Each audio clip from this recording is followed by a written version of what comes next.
हरे कृष्ण। आप सभी भक्तजनों का स्वागत है आज के सत्र में। तो कल जैसा कि हम जानते हैं कि श्री राधा रानी का कल का प्राकट्य दिवस है। तो आज हमारे बीच में मौजूद हैं हिज ग्रेस दिव्य ज्योति प्रभु जी। वो आपको राधा रानी की महिमा के बारे में बताएंगे। तो हम सभी भक्तजन पहले 3 बार हरे कृष्ण महामंत्र के साथ प्रभु जी का स्वागत करेंगे। आप सभी लोग अपने आप को अनम्यूट करके स्वागत कीजिए प्रभु जी का हरे कृष्ण महामंत्र हरे के। कृष्ण हरे कृष्णा कृष्ण कृष्ण कृष्ण कृष्ण हरे कृष्ण हरे, हरे हरे हरे राम राम हरे हरे राम, राम राम राम राम हरे राम हरे। हरे हरे हरे हरे कृष्ण कृष्ण हरे हरे कृष्ण, कृष्ण कृष्ण कृष्ण कृष्ण कृष्ण हरे हरे हरे हरे, हरे हरे राम हरे हरे राम, राम राम राम राम राम हरे हरे हरे। हरे हरे हरे कृष्ण कृष्ण हरे हरे कृष्ण कृष्ण, कृष्ण कृष्ण कृष्ण कृष्ण हरे कृष्ण हरे, हरे हरे हरे राम हरे हरे राम राम, हरे राम राम राम राम हरे राम हरे हरे। हरे धन्यवाद आप सभी भक्तजनों का।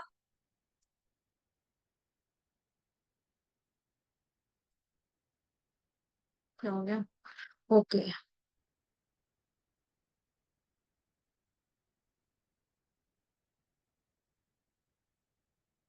जी प्रभु जी। हरे कृष्ण। हरे कृष्ण। दंडवत प्रणाम सबको। तो हम राधा रानी का प्रणाम मंत्र से शुरू करते हैं सब।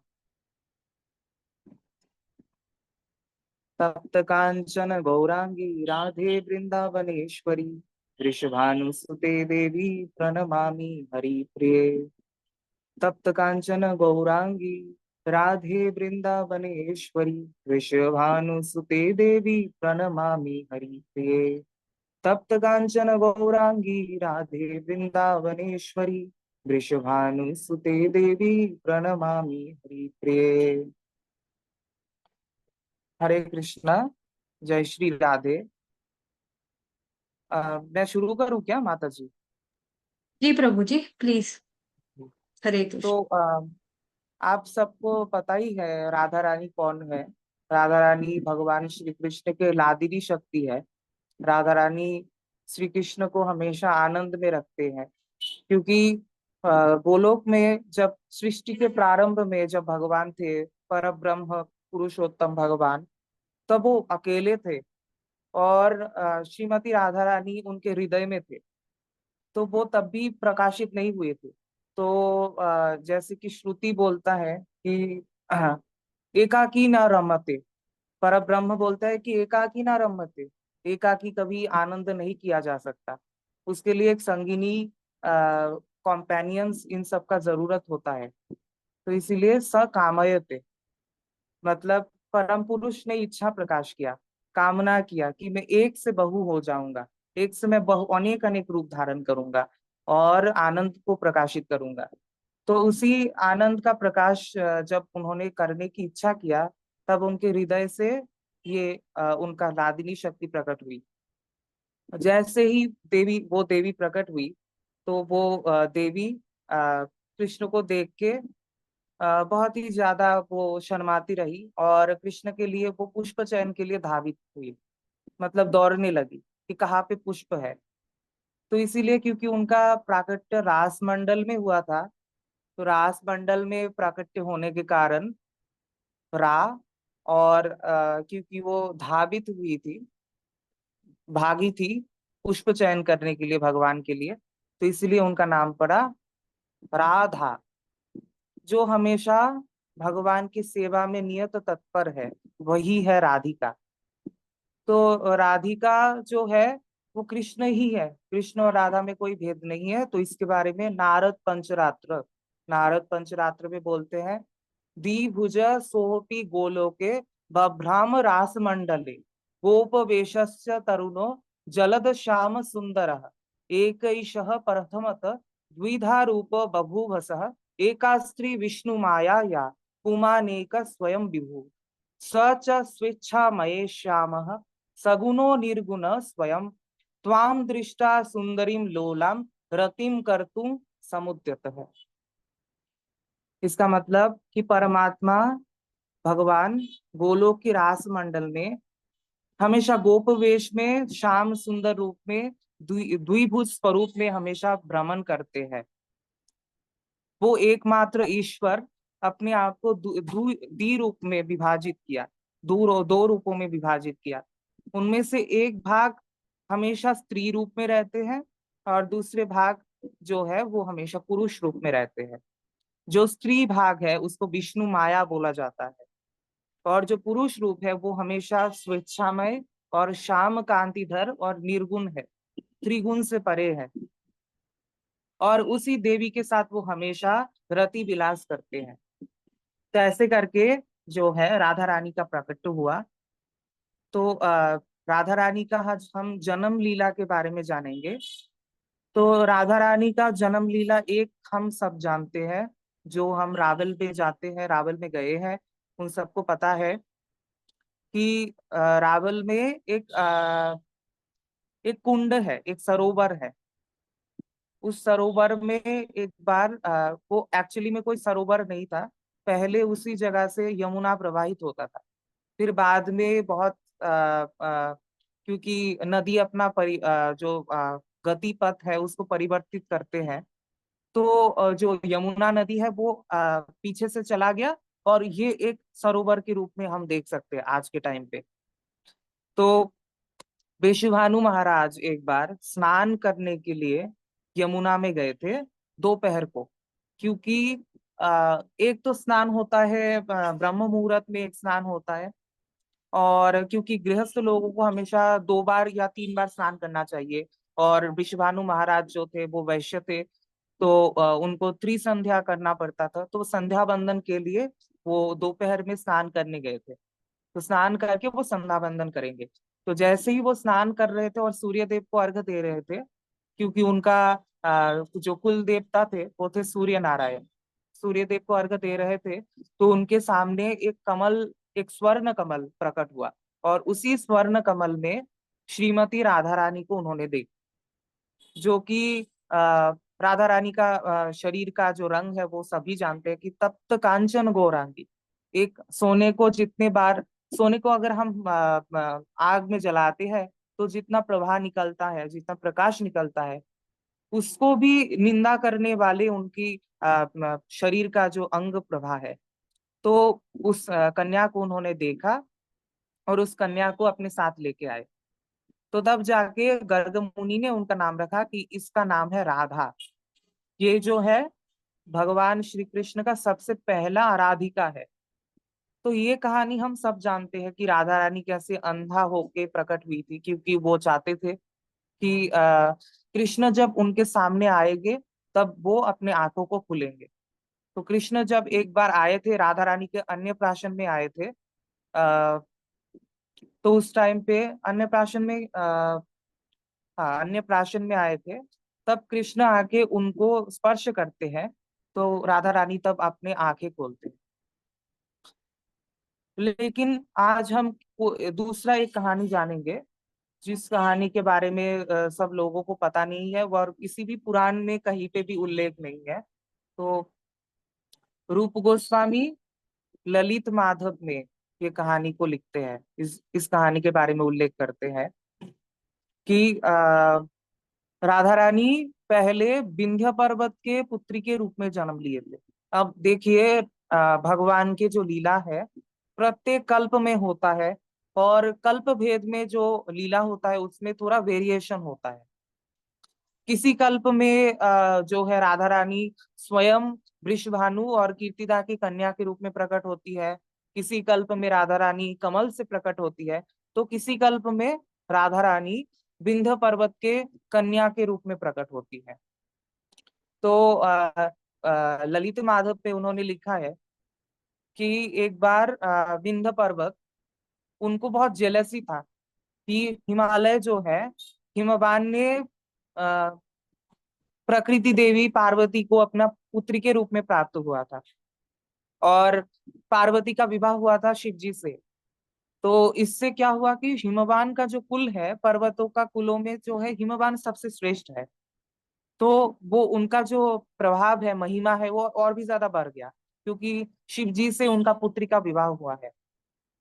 तो विंध्य पर्वत बहुत ज्यादा जेलस फील कर रहे थे कि मैं भी एक ऐसा पुत्री का जन्म दूंगा, मेरा भी एक ऐसा पुत्री हो जो कि उनके साथ जिनका विवाह होगा वो शिव को भी पराजित करने का सामर्थ्य रखे।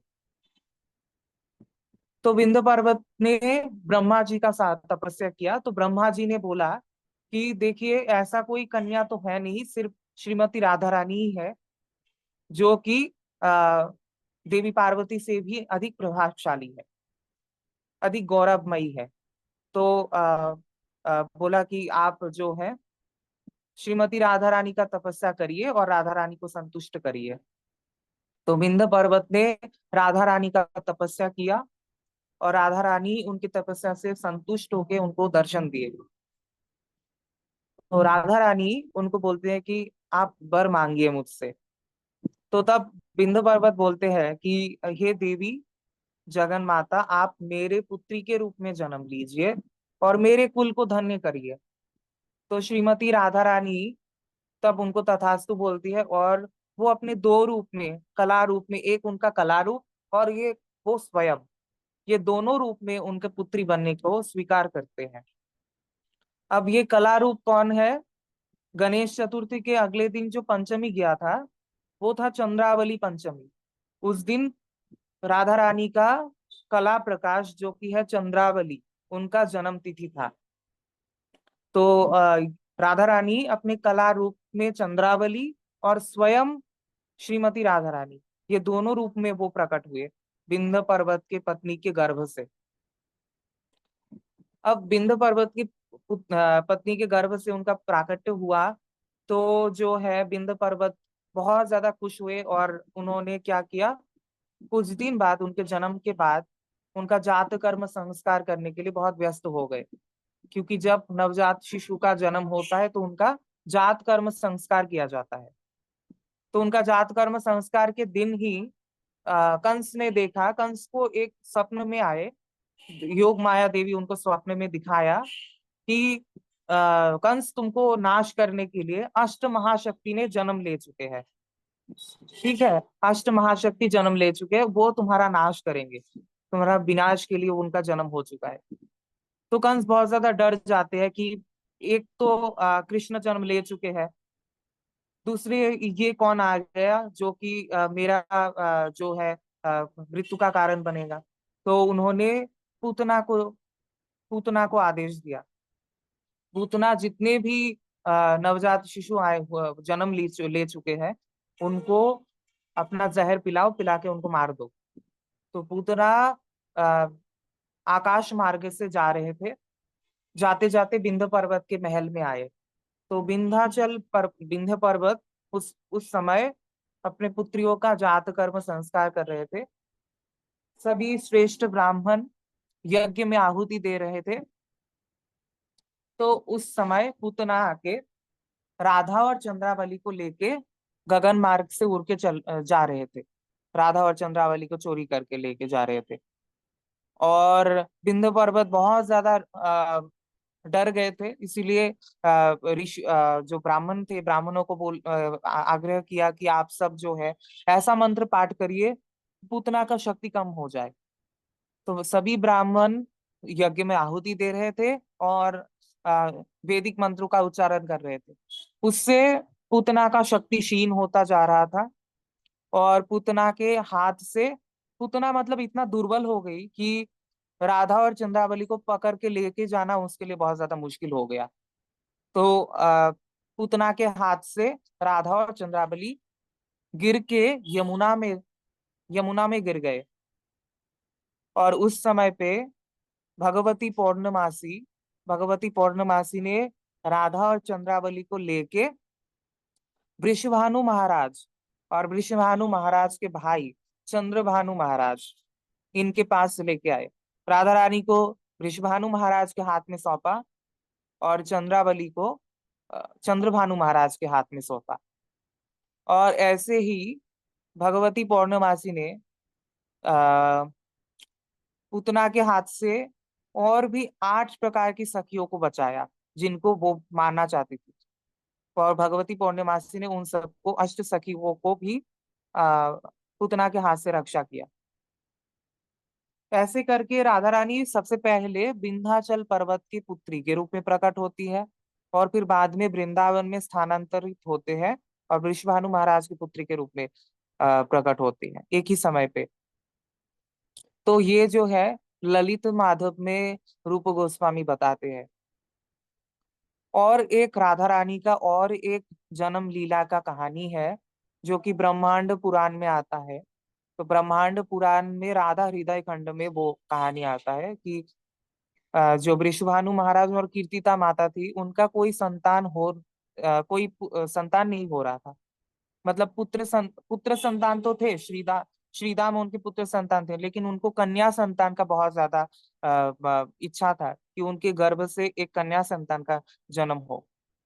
तो उस समय उनके कुल देवी योग माया कात्यायनी देवी उनको आदेश देते हैं कि आप चले जाओ यमुना तट में, यमुना तट में जाके उधर आप कुटिया बना के रहने लगो, तो उधर आपको जरूर एक कन्या संतान का प्राप्ति होगा। तो वृषभानु महाराज उधर चले जाते हैं कृतिका माता को साथ में लेके। और उधर देवी उनको देवी का तपस्या करते हैं कि देवी प्रसन्न होके उनको पुत्री प्राप्ति करे। तो वृषभानु महाराज और कीर्तिदा सुंदरी उधर जाके रावेल में, जो आज के टाइम पे जो रावेल बोला जाता है, ठीक है। पहले तो वो उनका राज्य क्या है, वृषभानु महाराज का राज्य है बरसाना। बरसाना नाम इसलिए हुआ क्योंकि वो वृषभाना वृषभाना नाम बोला जाता था उसको उस टाइम पे द्वापर युग में। और वृषभाना से ये बरसाना टर्म आया, वृषभाना से बरसाना शब्द का आगमन हुआ है। तो रावल में चले गए जो कि गोकुल महावन में है। तो उधर जाके उन्होंने कात्यायनी माँ का व्रत किया। तो कात्यायनी देवी बहुत ज्यादा प्रसन्न होके उनको सबसे पहले हरि नाम दिया। हरे कृष्णा महामंत्र जो है, हरे कृष्णा कृष्ण कृष्ण हरे हरे, हरे राम राम राम हरे हरे। तो देवी ने बोला कि देखिए महाराज, आप किसी भी तपस्या में फल प्राप्ति करना चाहते हो तो आपके सबसे पहले कर्ण शुद्धि होना जरूरी है। तो मैं आपको ये महामंत्र देता हूँ, आप इससे आपका कर्ण शुद्धि हो जाएगा, फिर आप कुछ भी करेंगे तो उसका आपको फल जरूर मिलेगा। तो वृषभानु महाराज हरि नाम प्राप्त होते हैं, उनका कर्ण शुद्धि हो जाता है, फिर वो फिर से तपस्या के लिए बैठते हैं। तब तपस्या से संतुष्ट होके उन्होंने 1 साल तक व्रत किया था। संतुष्ट होके कात्यायनी देवी उनको वरदान देती है कि बहुत ही शीघ्र ही जो है गोलोकेश्वरी श्रीमती राधा रानी आपकी पुत्री रूप में प्रकट होंगे। और ये मैं आपको एक उन्होंने एक स्वर्ण का एक पेटी का उनको हाथ में सौंपा कि ये मैं आपको उपहार स्वरूप दे रहा हूँ, ये आप राधा रानी को सौंप देना राधा रानी के जन्म के बाद। ऐसे करके राधा रानी का जन्म होता है वृषभानु महाराज के पुत्री के रूप में। तो ये जो कहानी है इसमें हम देख सकते हैं कि राधा रानी वृषभानु महाराज के पुत्री रूप में कीर्तिदा माता की गर्भ से जन्म लेती है। तो ऐसे करके राधा रानी हर एक कल्प में विविध विविध प्रकार से उनका जन्म होता है। तो ये हमने राधा रानी का जो है उनका प्राकट्य लीला हमने श्रवण किया। अब जो है एक राधा रानी का एक राधा और कृष्ण का एक हम अ, अ, एक लीला का श्रवण करेंगे। आप सबको पता ही है कि राधा रानी का विवाह हुआ था आ, अभिमन्यु नाम की एक गोप के साथ हुआ था, क्योंकि ब्रज में जो लीला होता है वो उसमें परकिया भाव से लीला होता है। परकिया भाव श्रृंग ये जो है पूरा का पूरा ये नाट्य शास्त्र में जाना होगा, क्योंकि नाट्य शास्त्र भरत मुनि ने लिखा है। तो नाट्य शास्त्र में नायक और नायिका का प्रकरण होता है। नायक और नायिका प्रकरण में नायिका जो होते हैं उसमें स्वकीय नायिका और परकीय नायिका इन दोनों का भेद है। स्वकीय नायिका का मतलब होता है कि जो जिनके साथ नायक का वैवाहिक संबंध है, वैवाहिक संबंध है, ऐसे नायिका को स्वकीय नायिका बोला जाता है। जैसे रुक्मिणी जी है, महालक्ष्मी है, सत्यभामा है, 16,108 जितने भी रानियां हैं, उनके साथ कृष्ण का जो संबंध है वो स्वकीय है। और गोपियों के साथ जो कृष्ण का जो संबंध है वो है परकिया। परकिया में क्या होता है कि योग माया अपने माया से गोपियों का अन्यत्र विवाह का बंदोबस्त करते हैं। अन्यत्र विवाह कैसे होता है कि ये इसके बारे में जो है गोपाल चंपू में और विदग्ध माधव में आता है कि राधा रानी का जब राधा रानी के साथ ना कृष्ण का विवाह देने का बहुत ही अ, इच्छा था वृषभानु महाराज को, कीर्तिदा माता को और यशोदा माता को। बहुत ज्यादा इच्छा था कि दोनों का विवाह हो जाए। लेकिन पौर्णमासी देवी ने देखा कि इन दोनों का अगर विवाह हो जाता है तो फिर क्या होगा कि कृष्ण कभी ब्रज से बाहर नहीं जाएंगे, कंस का वध नहीं होगा, कृष्ण का और भी जितने सारे लीला है वो सब असमाप्त हो जाएगा, वो कभी पूरा नहीं होगा। और उसके साथ साथ वृंदावन में जैसे लीला करने का इच्छा प्रकाश किया है भगवान ने, वो इच्छा भी संपूर्ण नहीं होगा। कैसे होगा? क्योंकि कृष्ण चाहते हैं कि उनका जो वृंदावन में लीला हो उसमें नायक और नायिका का नित्य मिलन हो और नित्य विरह हो। तो जहाँ पे वैवाहिक संबंध आ जाता है तो उधर विरह का कोई सवाल नहीं उठता। उधर तो नायक नायिका एक साथ ही रहेंगे हमेशा, एक ही साथ में एक ही कक्ष में रहेंगे। ना तो उनका कोई मिलन का इच्छा होगा कि दोनों का कुंज में मिलन हो, फिर से उनका अलग होना, ये सब कुछ नहीं हो पाएगा। तो पौर्णमासी देवी जो कि योग माया है, योग माया का अवतार है पौर्णमासी देवी, ब्रज में साधिका रूप में वो रहती है। तो उन्होंने देखा कि इसको सही करना पड़ेगा। तो उन्होंने क्या किया, दोनों का हस्त रेखा देखा, जो हाथ दिखाते हैं ना, जो ज्योतिष शास्त्र में हाथ दिखाया जाता है। तो दोनों फैमिली थे, वृषभानु महाराज और नंद बाबा, दोनों फैमिली के सामने दोनों कन्या और जो पुत्र है दोनों का हाथ देखा। हाथ देख के बोला कि देखिए, इन दोनों का जो है कुंडली जो है ना मैच नहीं करता। तो इन दोनों का अगर एक दूसरे का साथ अगर शादी होगा तो वो मधुर नहीं होगा उनका संबंध। तो फिर सब चिंतित हो जाते हैं, फिर क्या होगा, फिर क्या होगा, हमारे राधा रानी से किनका विवाह होगा। तो बोलते हैं कि जटिला का पुत्र है अभिमन्यु, उसके साथ विवाह होगा, उसके साथ मैच होता है। तो ऐसे करके योगमाया जो है राधा रानी का अन्यत्र विवाह करवा देती है। और ये जो है जितनी भी विवाह लीला है उन सब में देखा जाता है कि कृष्ण के साथ विवाह होता है और अभिमन्यु जो है एक वरयात्री के रूप में रह जाते हैं। लेकिन लोगों को लगता है कि अभिमन्यु के साथ विवाह हो चुका है, क्योंकि ये योग माया का कार्य है। तो साधारण इंसान जो है ये हजम नहीं कर पाते, उनको समझ नहीं आता कि ये कैसे संभव है कि कृष्ण के साथ विवाह हो गया और अभिमन्यु जो है वो जिनके साथ विवाह होने के बाद था वो एक वरयात्री के रूप में रहते हैं। ये कैसे संभव है? क्योंकि भगवान तो है ही, जो है उनका जो लीला है वो अचिंत है, वो साधारण लोगों की सोच से परे है। और उनका जो शक्ति है योग माया, उनकी कार्य तो और भी ज्यादा अचिंत है। हम कृष्ण को जानते हैं किसके प्रभाव से? भगवान के पर ब्रह्म का जो ये भगवत सत्ता है इसको हम जान ही पाते हैं योग माया शक्ति के कारण। शक्ति और शक्तिमान इसलिए पैरेलल है। मतलब हम शक्तिमान को जानने के लिए शक्ति का सहायता लेते हैं, शक्ति के बिना शक्तिमान कुछ नहीं है। तो योग माया घटन अघटन पटी ऐसी है, मतलब वो इम्पॉसिबल चीजों को भी पॉसिबल करके दिखाते, और लोगों की सोच से परे वो काम करते हैं। जो भी काम करते हैं बहुत ज्यादा आश्चर्य हो जाते हैं लोग। तो सभी गोपियों को ऐसे विवाह करवाया, कृष्ण के साथ विवाह हो गया, लेकिन लोगों को लगा कि उनका विवाह दूसरे जगह पे हो गया। तो राधा रानी अपने ससुराल जो है यावट में रहते हैं। यावट में उनका सासू माँ जो है जटिला है, उनका ननद है कुटिला। तो कुटिला और जटिला, जटिला और कुटिला जो है वो राधा रानी से कृष्ण का कभी मिलन ना हो, राधा रानी कभी कृष्ण के साथ ना मिले, तो इसका हमेशा देखते हैं कि कभी ना मिल पाए दोनों एक साथ। तो क्या हुआ था कि आ, राधा रानी को एक वर प्राप्त हुआ था दुर्वासा मुनि से, क्योंकि एक बार दुर्वासा मुनि ब्रज में आए थे। तो राधा रानी अपने सखियों के साथ विभिन्न बहुत सारे व्यंजन बना के दुर्वासा मुनि को खिलाया था। तो दुर्वासा मुनि बहुत प्रसन्न हो गए और उन्होंने देखा कि ये तो साक्षात गोलोकेश्वरी है। तो इनको मैं क्या ऐसा क्या वर दूं कि मतलब ये तो साक्षात गोलोकेश्वरी है, भगवती है, भगवती को मैं कोई वर कैसे दे सकता हूँ।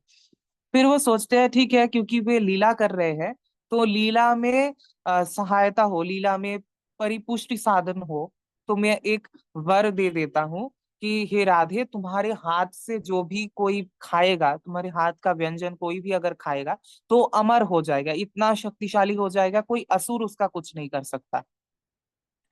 तो ये जो बात था ये सभी ब्रज में बहुत ज्यादा फैल चुका था। यशोदा माता को ये जानने को मिला था। तो यशोदा माता ने सोचा कि मेरे कृष्ण के ऊपर इतने सारे असुरों का छाया है।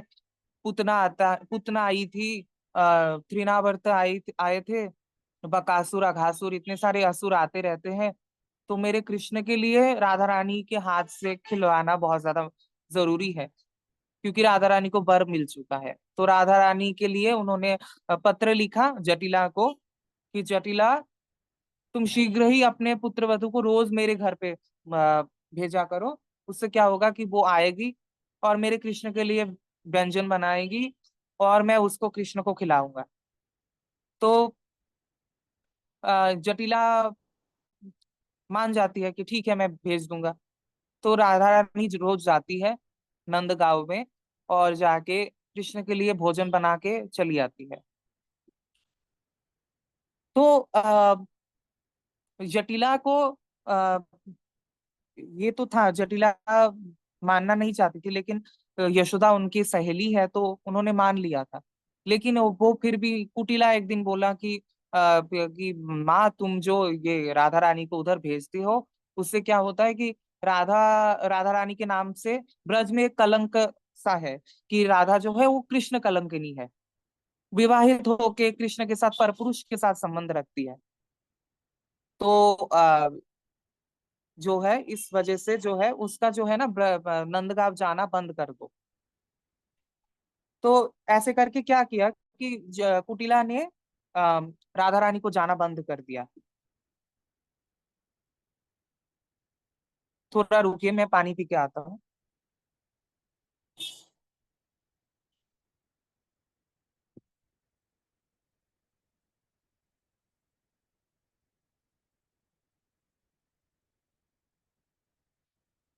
हरे कृष्णा। हाँ। तो कुटिला जो है, जटिला और कुटिला दोनों राधा रानी के ऊपर नजर रखना शुरू किया कि कुछ भी हो जाए, राधा रानी घर से बाहर ना जाए।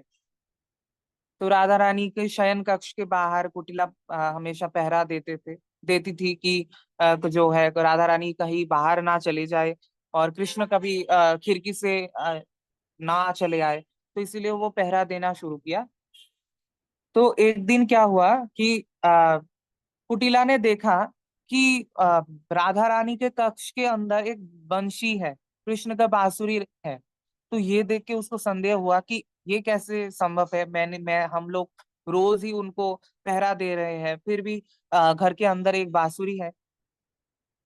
तो वो लोग ने क्या किया कि और भी ज्यादा पहरा देना शुरू किया, अपना जो गार्ड है उसको और भी ज्यादा करवा कर और भी ज्यादा हैवी कर दिया कि ठीक है, हम लोग देखेंगे कि कहीं हमने कुछ असतर्क हो गई तो उस टाइम पे कृष्ण जो है अंदर अंदर तो नहीं चले आते।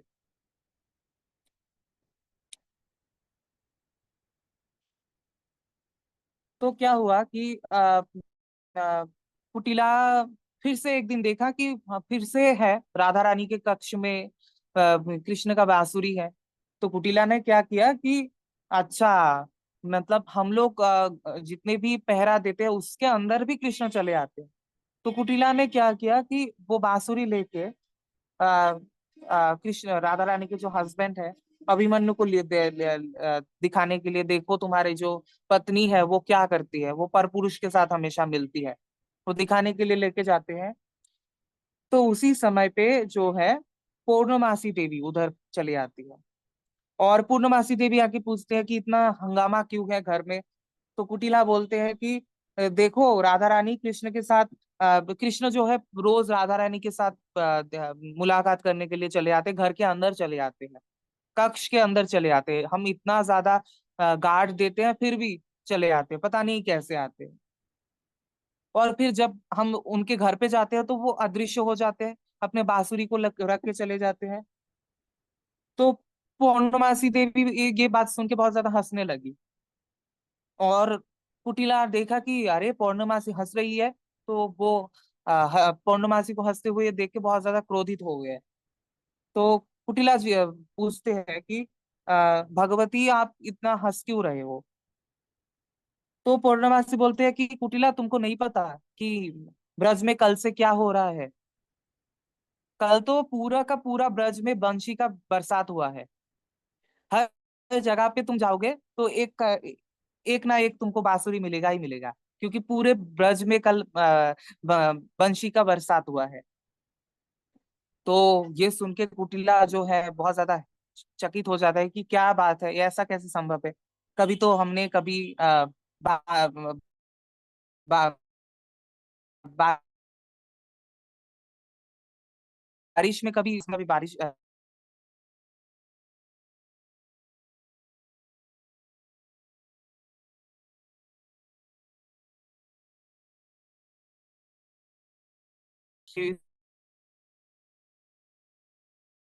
3 बांसुरी उधर गिरा हुआ है।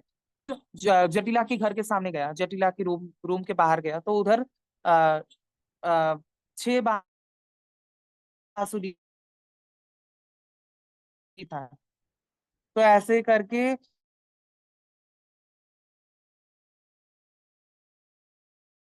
संपादित करते हैं कैसे वो उन्होंने राधा रानी को कलंक से बचा लिया। हरे कृष्णा।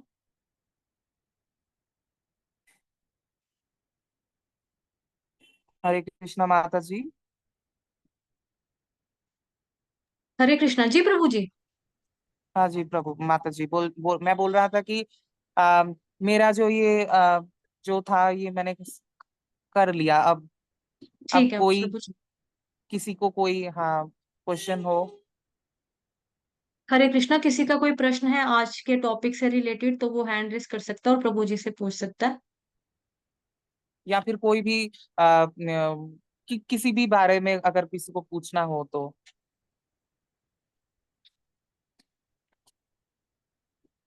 नहीं है प्रभु जी, फिर यहीं पर विराम लेते हैं, एंड करते हैं सेशन का। वांछा कल्पतरुभ्यश्च कृपा सिंधुभ्येव च पतितानां पावनेभ्यो वैष्णवेभ्यो नमो नमः। अनंत कोटि वैष्णव वृंद की जय, जगत गुरु श्री प्रभुपाद की जय, हिस ग्रेस दिव्य ज्योति गोविंदास प्रभु की जय। तो आप सभी भक्तों को हार्दिक शुभकामनाएं कल की दिवस की। कल राधा रानी का प्राकट्य दिवस है।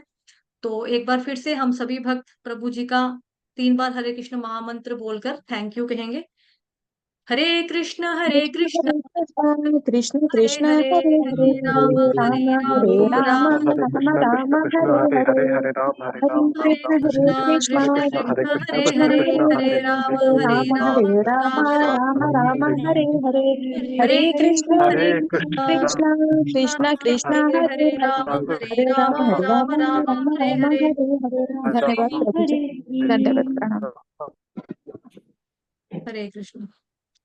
तो अभी हम जल्दी फ्री हो गए हैं, मुझे लगा था शायद 1 और लग जाएगा प्रभु जी को, तो इतना समय नहीं लगा। तो 1 बजे क्लास जो होगी वो अपने टाइम पर होगी, ठीक है, उसकी छुट्टी नहीं है आज फिर। Hare Krishna. Thank you so much प्रभु जी, आपने बहुत अच्छी कथा सुनाई। आपका हार्दिक अभिनंदन दिल से। और प्रभु जी की तबीयत आज ठीक भी नहीं थी, फिर भी प्रभु जी ने जुबान दी हुई थी कि भाई आज मैं क्लास लूंगा, तो प्रभु जी आए हैं। तो थैंक यू सो मच प्रभु जी। हरे कृष्णा। हमें भी सबको आशीर्वाद दीजिए कि हम पर भी राधा रानी की कृपा बने, उनका भी ध्यान हरे हमारी कृष्णा। तरफ थोड़ा सा आकर्षित हो। जरूर, क्योंकि राधा रानी बहुत ही ज्यादा करुणामयी है, तो उनको कृष्ण को प्रसन्न करना कृष्ण को प्रसन्न करना मुश्किल होता है, क्योंकि कृष्ण जो है वो पुरुष है। तो पुरुष को रिझाना बहुत ज्यादा मुश्किल होता है, क्योंकि राधा रानी स्त्री है, प्रकृति है। तो प्रकृति हमेशा ही हमारे ऊपर बहुत ज्यादा कृपालु होते हैं। जैसे हमारे माता है, हम अपने माँ को हमको कुछ भी भूख लगती है तो भूख लगता है तो माँ हमारे लिए हमेशा खाना बना के रेडी रहती है।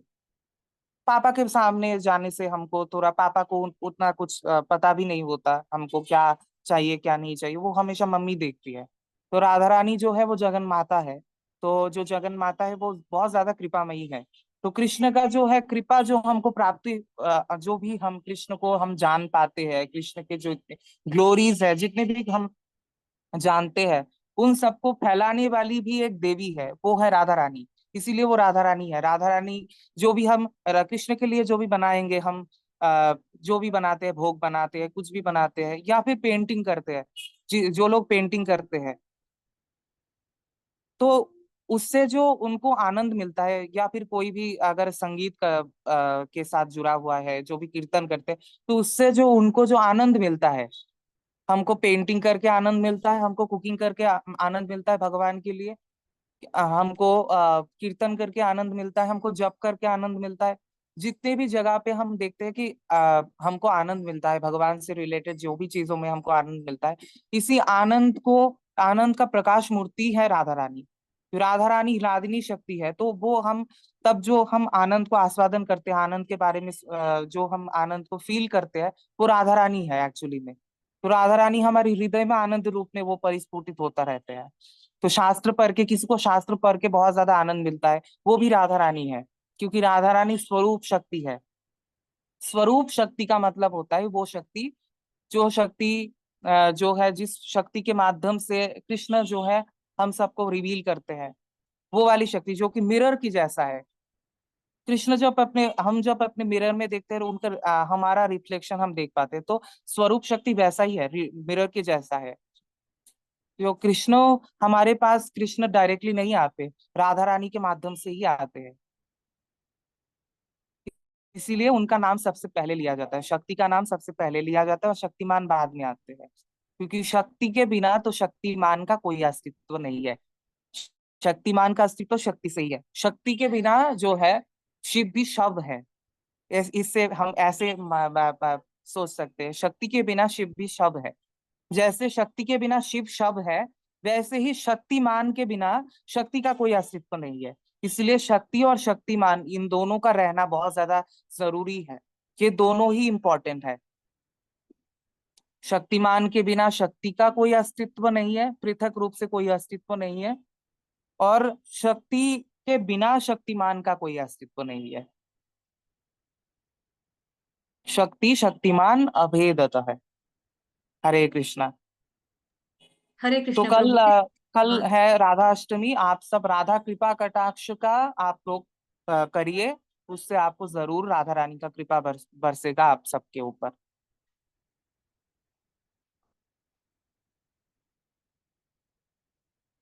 जी प्रभु जी, धन्यवाद आपका। एक बार हरे कृष्ण कृष्ण कृष्ण हरे हरे हरे, कृष्ण। हरे राम राम राम हरे हरे। हरे कृष्ण कृष्ण कृष्ण हरे हरे राम राम हरे हरे। हरे कृष्ण कृष्ण कृष्ण हरे राम राम हरे हरे। धन्यवाद प्रभु जी। हरे कृष्ण। हरे। ठीक है, नेक्स्ट क्लास जो है वो 1 बजे है, सभी भक्त आ जाएंगे।